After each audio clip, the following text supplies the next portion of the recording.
आज के दिन की लेटेस्ट और ज़बरदस्त किस्म की खबरों के साथ मैं हूं आपका होस्ट सुभान गनी।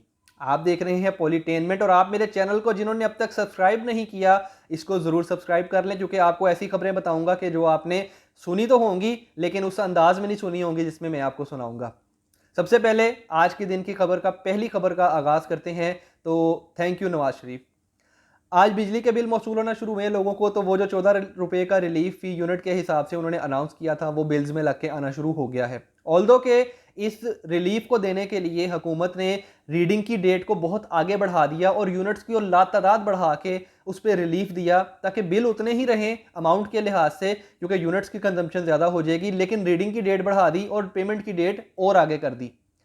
देखें, ये कहते हैं इसको, आप टेक्निकल तरीके से अगर आप इस चीज़ को समझें तो ये रिलीफ तो है, लेकिन टेक्निकली ये रिलीफ नहीं है, क्योंकि जब आपको अगले महीने 9 तारीख को जाके बिल की पेमेंट करनी पड़ेगी और आपकी सैलरी उस वक्त बिल्कुल ख़त्म होने के करीब होगी, तो आपके अगले 20 दिन मुश्किल हो जाएंगे, महीना कंप्लीट करना मुश्किल हो जाएगा। तो ये एक बड़ी सोची समझी साजिश समझ लें या सोची समझी स्कीम के तहत ये डेट्स रखी गई हैं। लेकिन फिर भी रिलीफ तो है, इस पे शुक्रगुजार रहना चाहिए कि रिलीफ हमें मिल रहा है और दिया गया है नवाज शरीफ साहब की वजह से। और नवाज शरीफ साहब के हवाले से दूसरी खबर ये है कि सितंबर में उनके लंदन कूच कर जाने का एक मरतबा फिर से इरादा है। ये खबरें चल रही हैं आज मीडिया पे और कोई इसको कह रहा है कि इंशा जी उठो अब कूच करो, इस शहर में दिल को लगाना क्या। अब इस शहर में दिल लगाने वाली तो रहा कुछ नहीं, क्योंकि जिस काम के साथ और जिस मकसद के साथ वो वापस आए थे वो मकसद पूरा नहीं हो सका और उस मकसद को उनके ही भाई ने पूरा कर लिया। तो अब उनका बनता भी यही है कि कुछ अर्सा लंदन में रहें, अपना इलाज वगैरह करवा लें, चेकअप वगैरह करवा लें, क्योंकि काफ़ी अरसे से वो पाकिस्तान में हैं, तो उन्हें लंदन ज़रूर जाना चाहिए। उनको विटामिन लंदन की कमी हो चुकी होगी। ये खबर आप देख लें जी, रौनक भरी ये नो आबादियाती उंगली कच्चे के डाकुओं को देखकर कहाँ चले जाती है। ये कहना है हमारे सोशल मीडिया के डिजिटल दहशतगर्दों का। वो कहते हैं कि ये जो उंगली इस पुलिस वाले भाई ने उठाई हुई है और ये सिक्योरिटी नाफिज करने वाले इदारों के एक साहब ने उठाई हुई है आम शहरियों की तरफ या ख़ास शहरियों की तरफ, दोनों सूरतों में अगर ये उंगली सिर्फ उन कच्चे के डाकुओं की तरफ उठाई जाती या उनकी तरफ बंदूक उठा ली जाती, तो ये जो अभी हमने पिछले 3 से 4 दिनों के अंदर दहशतगर्दी के वाक़यात देखे हैं, बेइंतहा अरूज पे पहुंचे हुए हमने वाक़यात देखे हैं, शायद हमें ये वाक़यात ना देखने पड़ते। तो डायरेक्शंस की ज़रूरत है, प्रायोरिटीज़ सही करने की ज़रूरत है कि इस वक्त जो आपने उंगली और आपने बंदूकें अवाम की तरफ उठाई हुई हैं उनका रुख थोड़ा सा चेंज करके दहशतगर्दों की तरफ कर लें, ताकि अवाम आपकी तरफ दुआओं के लिए हाथ उठा ले और आप जो हैं उनकी नेक दुआओं में शामिल हो सकें। अवाम के साथ इस्लामी बैंकिंग के नाम पे फ्रॉड हो रहा है, ये कहना है सलीम मांडवी वाला का।